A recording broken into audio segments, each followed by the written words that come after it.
Om Jnanatirandhasya Jnananjana Shalakaya Chakshurin Militam Yena Tasmai Shri Gurave Namaha. In this chapter, of which the verse we have just read is the last, the opulence of Krishna is hinted at.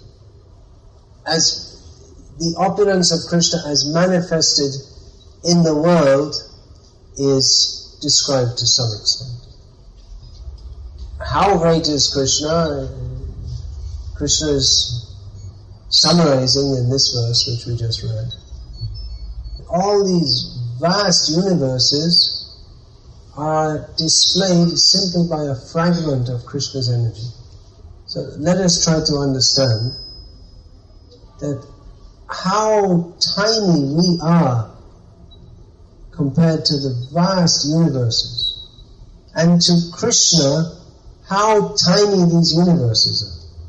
Then what is our position in relationship to Krishna? Actually, we are very unimportant. Yeah, bring it here. Get water for bring it down.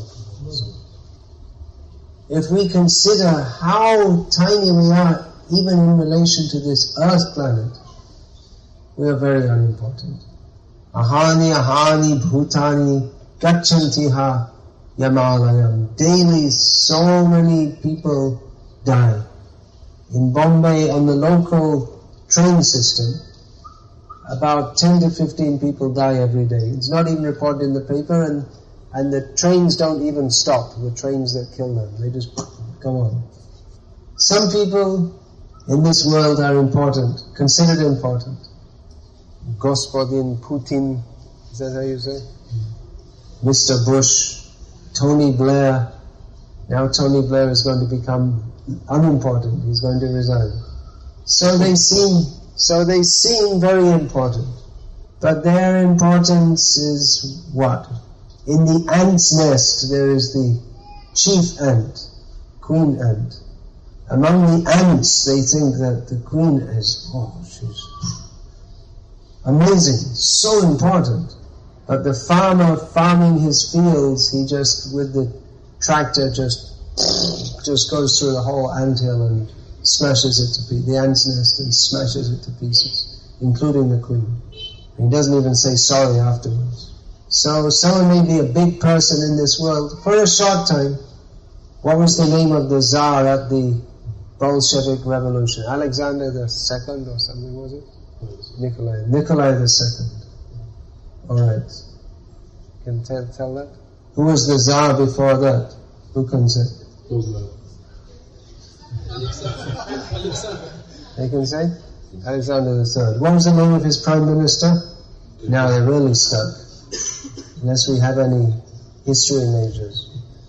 So that was just over 100 years ago, and the Prime Minister must have been so powerful. And now no one even knows his name, even in Russia. Yeah, except for a few history experts, no one even knows his name. So, even though Tony Blair is such a big, important figure in the world at the present time, in a short time, his name will be forgotten. And then who are we in comparison to all these people? We're just, no one, nowhere, anytime. So it's good to consider our unimportance, because most of the time we're considering our importance. We spend most of our life thinking how important I am or how important I would like to be. But actually we're not important. Krishna is important. See, even Lord Brahma, he thought he was very important.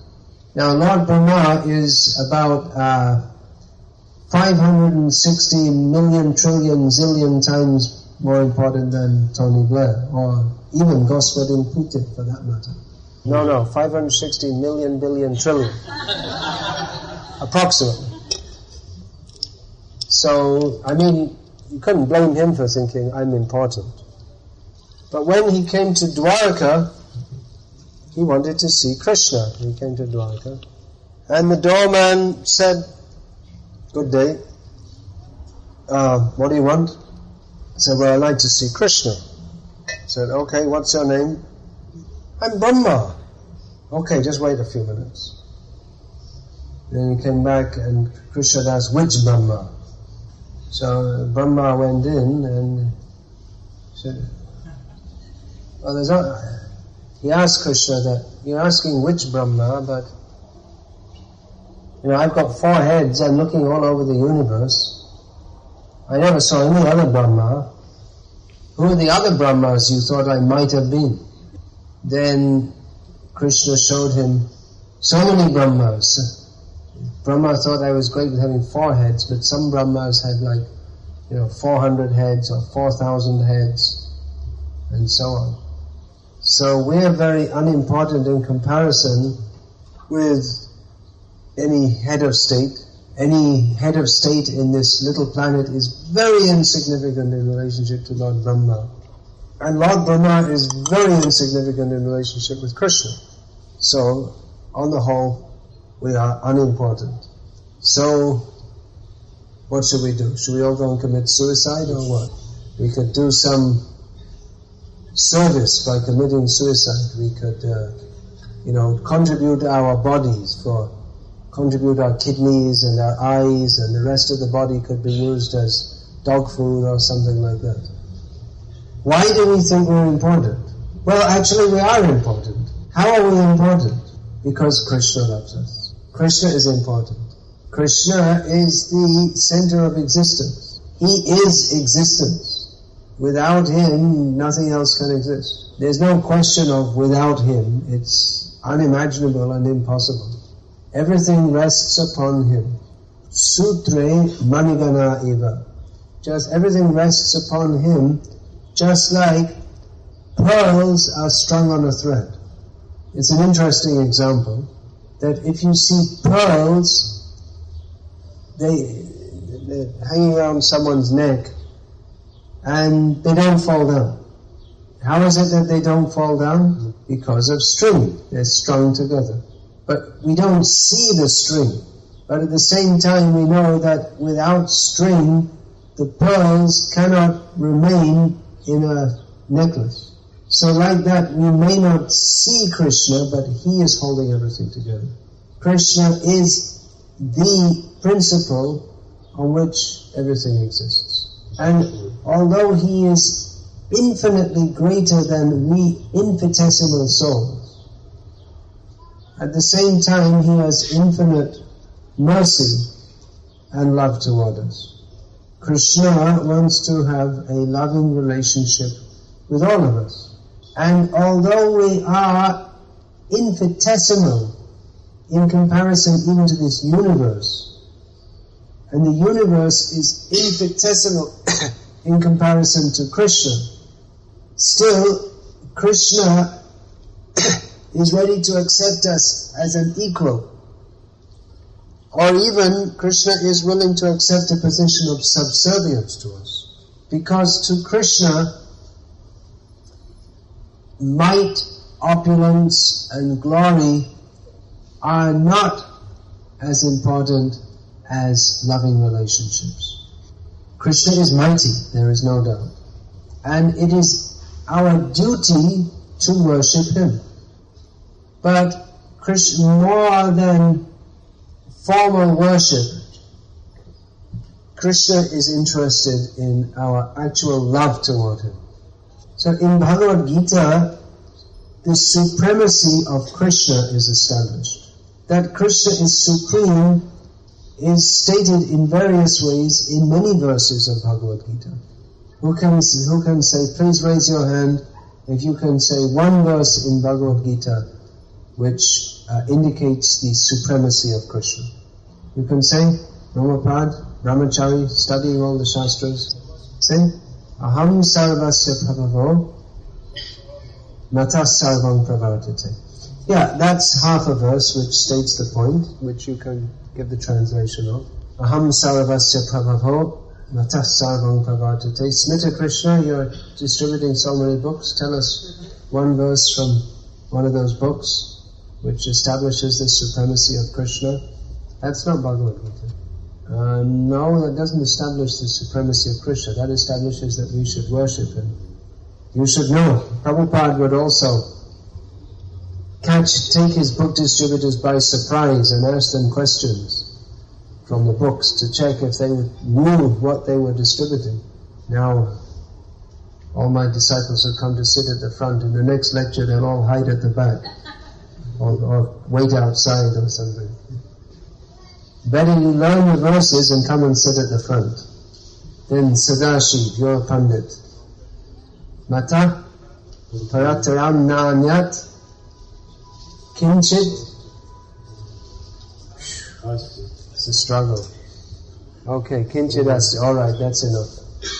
Mata Parataram Nanyat Kinchidasti. That's, which means you can get the... There's a translation.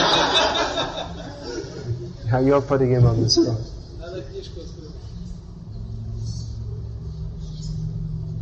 This is the definitive verse explaining Krishna's supremacy, or part of a verse. You should all learn this, that greater than me there is nothing, not even slightly, Krishna says. You should learn these verses. See, people, they like to hear so many stories, but you should know the basic philosophy. I'm not famous for telling Gopi Leelas. If I was known for telling Gopi Leelas, there would be 10 times more devotees here, probably. People like to hear Gopi Leelas. But if we don't even understand basic Bhagavad-gita, then what are you going to understand from hearing Gopi Leelas? You should know these basic things. I mean, many of you have been practicing devotional service for many years. So you're all great souls, no doubt. As Lord Krishna states in Bhagavad-gita, that anyone who takes devotion to devotional service, udara sarva evayate. He says they're all great souls. But he says, jnani tvatmeva mematam, that those who know that Krishna is the Supreme Lord, He is the best according to Krishna. So please learn at least Bhagavad-gita as it is. Without understanding this basic philosophy of Krishna consciousness, then where is our Krishna consciousness? Krishna consciousness means to be conscious of Krishna as the Supreme Personality of Godhead and our relationship with Him. That is the basis. That is called Sambandha Gyan. On the basis of understanding our relationship with Krishna, then we can properly practice devotional service, which is called abhideya. And then we can proceed towards prayojan, the ultimate goal of entering into the spiritual world for eternal service to Krishna. But if we don't understand the basic principles, then even we may be superficially practicing devotional service, but we'll be harboring so many misconceptions. Recently I had the good fortune to be on an intercontinental flight with His Holiness Shivaram Swami. So we're both writing books and we were discussing about writing books. And he's writing books about Krishna's Vrindavan Leelas. And I told him I'd also like to write books like that. But I'm working in the basement. There's a lot of work to be done there also. That devotees have to be solidly fixed in the basic understanding of Krishna consciousness. So, without understanding the basic principles very solidly, then nothing else will be solid. We'll be solid. We can build a very beautiful house, but without proper foundations, then it will soon crack. So, in Moscow we have to build a beautiful temple for Krishna. Not only in Moscow, in every town and village all over the universe.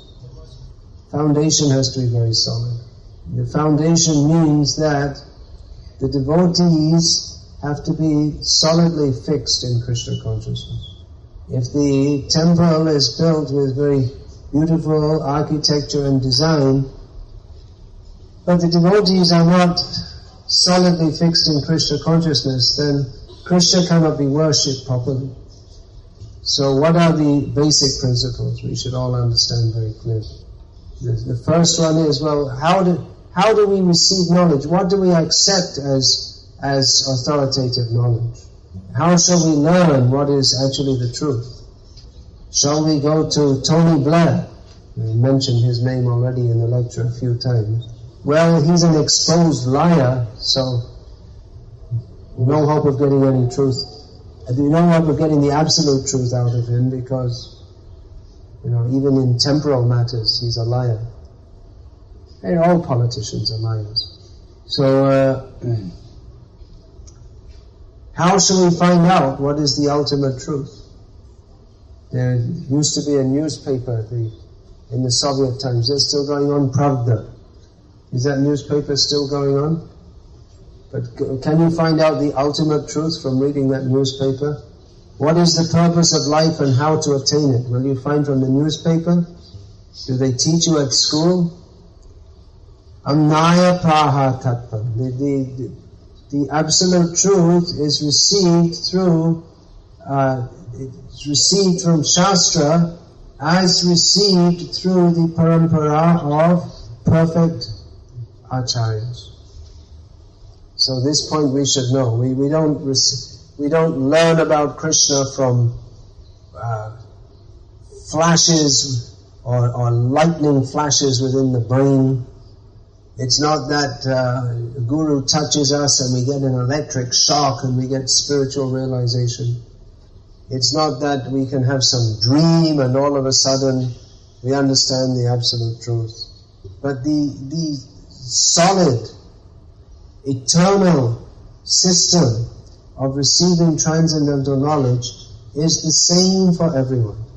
That knowledge of the ultimate reality is given in Shastra, but even that Shastra, we can't just pick up the books and understand by ourselves, nor can we understand the Shastra from university scholars, but we have to understand it by becoming a disciple in the bona fide parampara from a genuine acharya who is himself a trained disciple of a genuine acharya, who explains the Shastra as it is. So that when Krishna in Bhagavad-gita says, Matah parataram nanyat kinchidasti, there is no truth greater than me, not even slightly.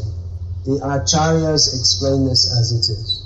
So, Amnaya Praha Tattvam, the parampara system of receiving, of transmitting the knowledge of Shastra, this is the manner of receiving Tattva Gyan, transcendental knowledge. And the first point of that transcendental knowledge is this Matah Parataram Nanyat Kinchidasti, which is summarized as that Harim Eva Param, that Hari, Krishna, is supreme. Before we are to understand how Krishna is running in the forest of Vrindavan, we have to understand how he is supreme.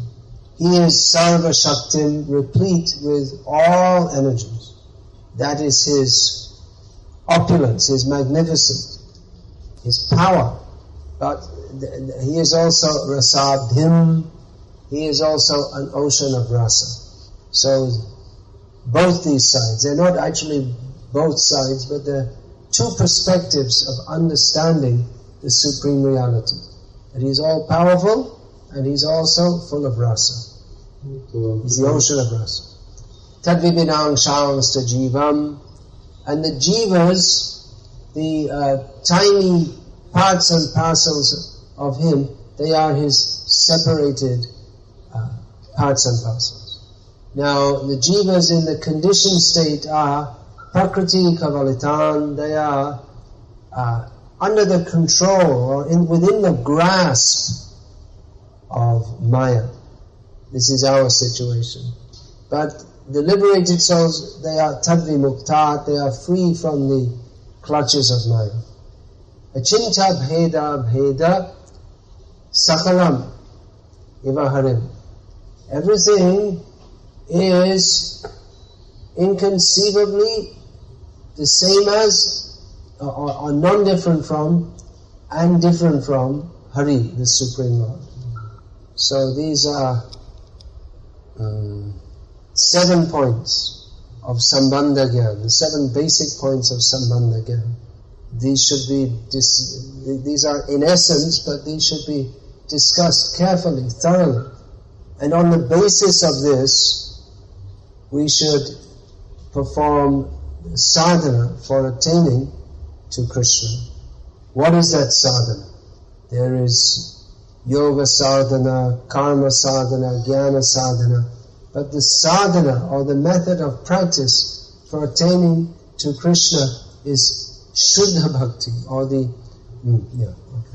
that means to adopt the path encapsulated in Rupa Goswami's description. Anyabhila shita shunyam jnana karmadhyana vritam anukulyena krishnanushilanam bhaktiruttama. You can give the translation of this. Anyabhila shita. Yeah, that's all right. You give it in your own way. I also give it in my own way. I don't remember the exact words in the book. So this is the process, and what's the ultimate goal? Sadhyam tat pritim, to attain love for Krishna. So these are the basic points, and it all leads to this sadhya, the ultimate goal of priti, or pure love of Krishna. 8 basic points have to be understood very carefully. 7 points of Sambandha Gyan, and all the points of Sambandha Gyan, sadhana, sadhya, or the goal, they're based upon the epistemological principle of Annaya Prahatatvam, that the truth or the ultimate reality is to be understood through the Shastra as received in the parampara of self-realized souls. So all these points are covered in Bhagavad-gita. Please try to study and understand Bhagavad-gita as it is, very thoroughly. Don't think that Bhagavad-gita is some kind of, I'm above that, I'm on a higher level. There's no higher level without lower level. That's called building castles in the air. You have any Russian saying like that? That's an English saying, but there's a Sanskrit saying also, Gandharva Puram. It means an imagined city in the sky. So please study this Bhagavad-gita. It's very good you're distributing, very good. But remember Srila Prabhupada, he would catch his book distributors. What is in Bhagavad-gita? Do you know what's in, you're selling this book, do you know what's in this book? You should know. Alright, are there any questions? Yesterday someone asked the question, what is that? Is Maya the husband or the lover of Krishna? Just unusual. It's a kind of a meaningless question. Oh yeah, okay, well that's also meaningless. It's even more meaningless. What kind of a parrot is a chimpanzee? What species of parrot is it? Who is Sita the husband of? I read the whole Ramayana, and after reading it I just couldn't understand who is Sita the husband of.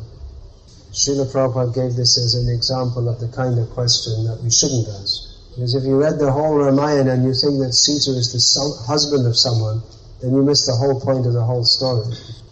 Yeah, you have a question. Yeah, say it again so that everyone can hear. To surrender his whole life. I'll chant 16 rounds, follow 4 regulated principles, and do whatever I like. And one is not a disciple. Have you heard this song? Chakhu dana dilo jay janme janme prabhu she. You can consider the meaning of this. What is the meaning of that? Can you say? That's another one. Prabhupada sometimes would ask devotees. You're singing this every day. What does it mean? Anyone can say, what does this mean? Chakhu dana dilo jay janme janme prabhu she. Anyone can give the meaning? Alright, you give it. It's good to know the meaning. It's good to sing it, but it's even better to know the meaning. The meaning is extremely profound. This is Sri Guru Charana Padma, this is the introductory song to Narottam Das Thakur's Prem Bhakti Chandrika. Prem Bhakti Chandrika is it means the moonbeam of Prema Bhakti. So that illuminates the path of Prema Bhakti. But the beginning is this song. You should consider its significance. What is being stated there? Guru Mokha Padda Vakya Chitete Koriya Oikya Ana Kori Homame Asha. You can give the translation of that also. You not got that one? Guru Mokha Padma Vakya. The words, well, that's a lot more than just, okay, I chanted 16 rounds, I'm following the Four Heavenly Principles, and I can do whatever else I damn well like. You can study Srimad Bhagavatam. You have all these books in Russian. You can see the behavior of ideal disciples, such as the boy saints, Dhruv Maharaj, Prahlad Maharaj, both disciples of Narad Muni. They are exemplars. Any other questions? No, everyone's fully convinced or fully bored. What's going on? Yeah, do you want to say it again in Russian? Well, there is a word which is well known among followers of the Vedic culture. That word is svadhyay, which means self-study. That word is also mentioned in Bhagavad-gita. But studying by oneself doesn't mean that means we study scripture, but we also learn from the bona fide authorities. And the personal study is supplementary to the personal guidance. So both things should go on side by side. Please study Srila Prabhupada's book. It's very important to study Srila Prabhupada's books, which give us the foundational knowledge of Krishna consciousness.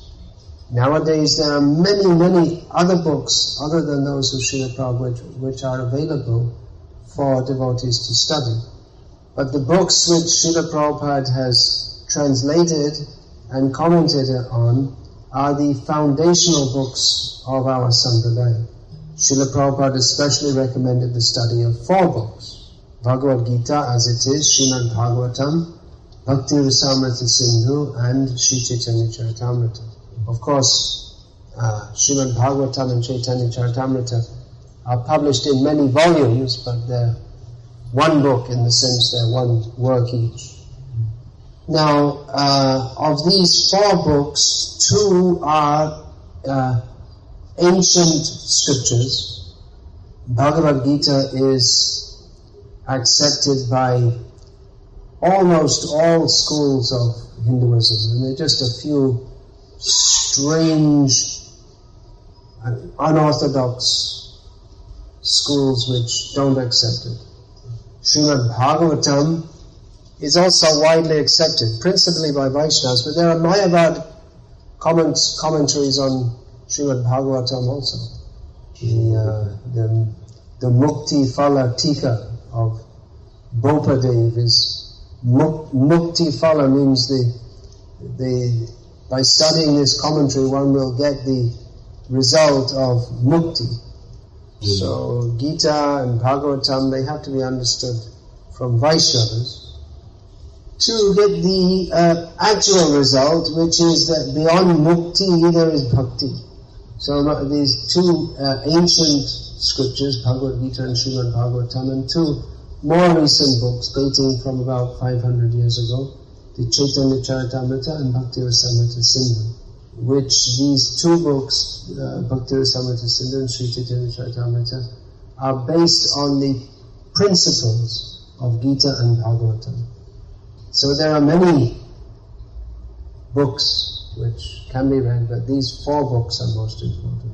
These New Age management gurus and personality development gurus, they recommend for personality development, one should be an avid reader.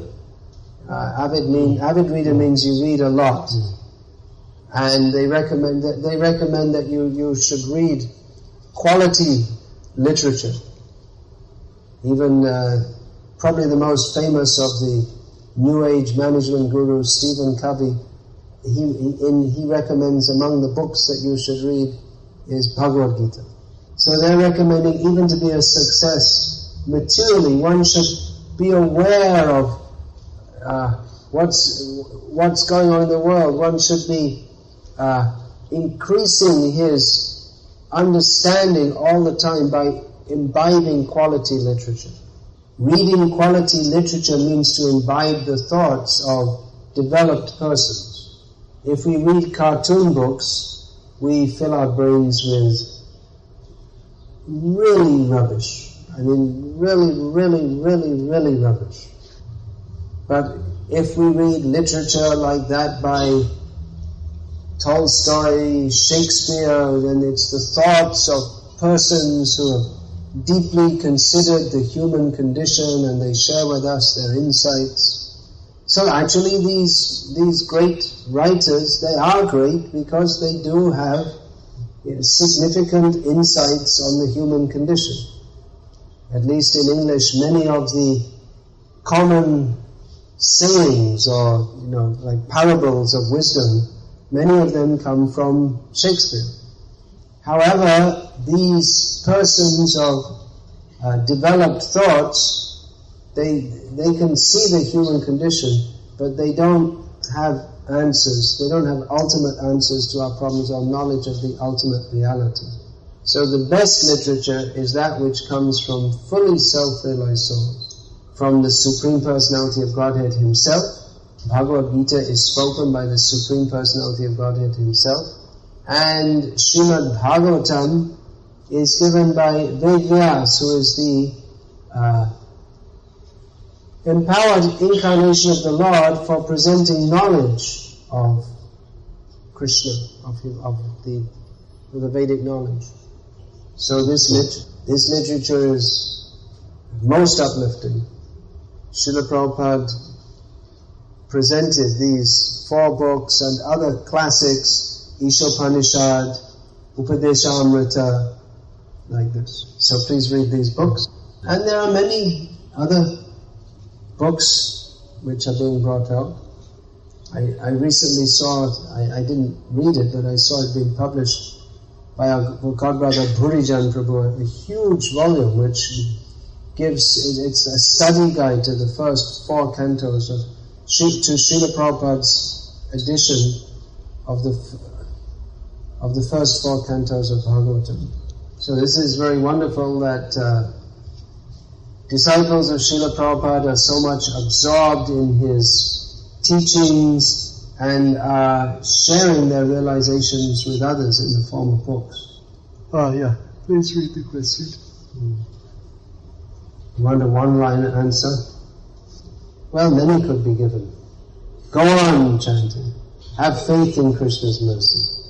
Study, consider the meaning of Rupa Goswami's statement, Utsaha Nisya Dharyat, one should have patience. These are all possible answers, but if one feels I'm having a spiritual crisis, which actually after 22 years one shouldn't have, one should be helping others with their spiritual crises. But it's good then to consult with one's spiritual guides. If there's no taste, then that means we must be making some offenses, otherwise there should be some purification. So you'll have to analyze that with the help of spiritual guides and see what am I doing wrong. Yeah. Well, I think the person who asked the question knows the answer. They wouldn't be other sampradayas if they did acknowledge it. They wouldn't be other sampradayas. They'd be Gauriya if they acknowledged it. Yeah, there's a question. Well, if the translation is not faithful, then if the translator comes in between if he imposes his own consciousness and understanding rather than acting as a transparent via medium, then the translation is no longer Bhagavad-gita as it is, exactly. in Hindi it's, the translators, their smatterings of Mayavad have come in the Hindi translation, so all of Prabhupada's books are in Hindi are being re-edited now. Apart from philosophical interpolation or interpretation, in some languages the linguistic style is so complex that it becomes difficult for people to understand in the translation. So the translation should be faithful to the message and the style of Srila Prabhupada, and then the readers will get the same result as reading in English. You know about this from your university studies, is it? That's part of the studies in linguistics courses, different methods of that's hermeneutics, isn't it? Yeah, you want to say that? This is a subject of study in linguistics. Sometimes it's said that the translation can be even better than the original. Shukamukad Amrita Drava Samyutam. Shukadev heard from Vyasadeva the Srimad Bhagavatam, and his presentation of Bhagavatam was listened to by Vyas. Because Vyasadeva found that the same Srimad Bhagavatam that I've given to Shukadev, now I'm hearing it from Shukadev, and I'm finding more in it than I did when I was teaching it to him. Personally, I like to read Srila Prabhupada's books translated from English into Bengali, because they're translated by His Holiness Bhakti Maharaj, Bhakti Swami. And Bengali is intrinsically a much better language than English for expressing subjects of all spiritual subject matters. And they're very faithfully, expertly and beautifully translated in Bengali. So if you have some empowered translators, you could, have a... I don't know what the standard of Russian is because I don't know Russian, but if the translators are praying to Prabhupada and really trying, it's not an easy job to translate, but then certainly you will find Krishna in the Bhagavatam, in Russian or in any other language, in which the translators are actually representing Srila Prabhupada. So many people have come to Krishna consciousness so the potency is there. Anything else? Should we love them? Yeah. You want to repeat in Russian? Well, we should love all living beings, not only angry and ignorant people, but even tigers and snakes. But it would be foolish to express our love for a tiger by embracing it.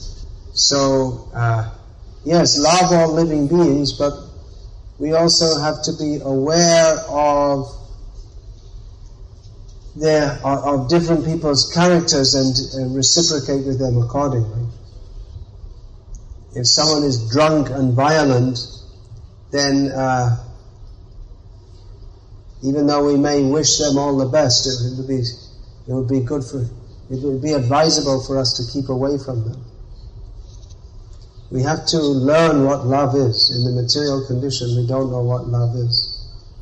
In the material world, in modern society, people love their dogs by patting them on their head while feeding them dog food from the meat of animals tortured and slaughtered in the slaughterhouses. In many states in America, it's illegal to own a dog if there's no one at home all day to be at home with the dog, so the dog doesn't get lonely. They're very concerned that the dogs don't feel lonely. But they're killing millions of cows in the slaughterhouses. Literally, every minute on this planet, more than 4,000 animals or birds are being slaughtered for meat. But they love their dogs. Is this love? Love is possible when we understand our relationship with Krishna and Krishna's relationship with all other living beings. In the Vedic literature, the king is enjoined to kill certain offenders, capital punishment. So that is his kindness in such circumstances. Because by doing so, he protects the citizens from such heinous crimes. Heinous means terrible crimes. Warns others who might think of performing such terrible crimes not to do so.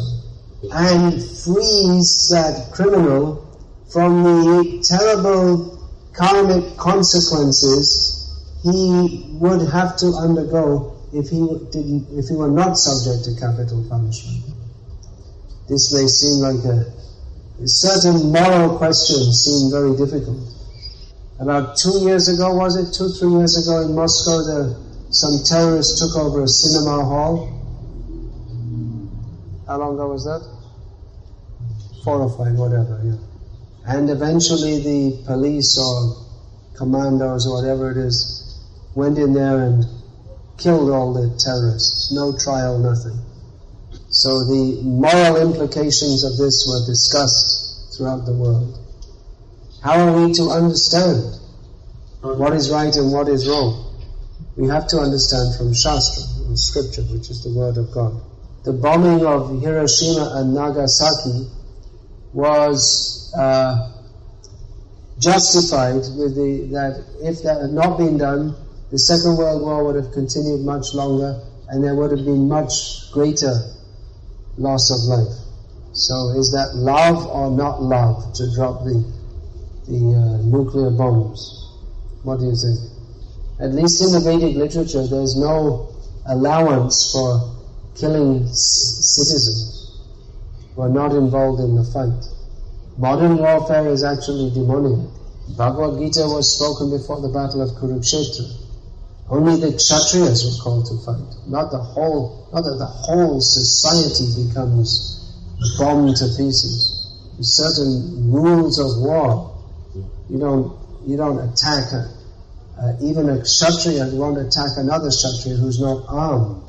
So this word love is used it's bandied about, but what is meant by love? The boundaries or the parameters of love should be, what is good, what is evil, that should be understood from Shastra. There's a very interesting book written by one of our God brothers who recently passed away, Dimensions of Good and Evil by Swami. I think that's translated in Russian. Very interesting book. Recommended reading, if it's in Russian. What is good and what is bad? Again, the same example. We think patting the dog on the head is very good and killing the cow is also very good. It's hypocritical. Terrorism is bad. Anyone disagree with that? What about the terrorism of killing millions of animals? That's also terrorism. When the Twin Towers went crumbling down, the world thought, well, that's very bad. A few thousand people got killed, but a few thousand animals get killed. About 4,000 people were killed, but about 4,000 animals are killed every minute of every day, year after year after year after year after year. Is that not terrorism? Hare Krishna, Hare Krishna, Krishna Krishna, Hare Hare. Well, it's given like that in Mahabharata by Vyasa, who is the incarnation of Krishna for presenting the Shastra. And we see that each chapter of the Bhagavad-gita covers a particular topic. And so each chapter has been assigned a different name. Arjuna Vishada Yoga, the first chapter, the yoga of Arjuna's dejection. Yeah, Vishada. Of Arjuna's dejection. Dejection.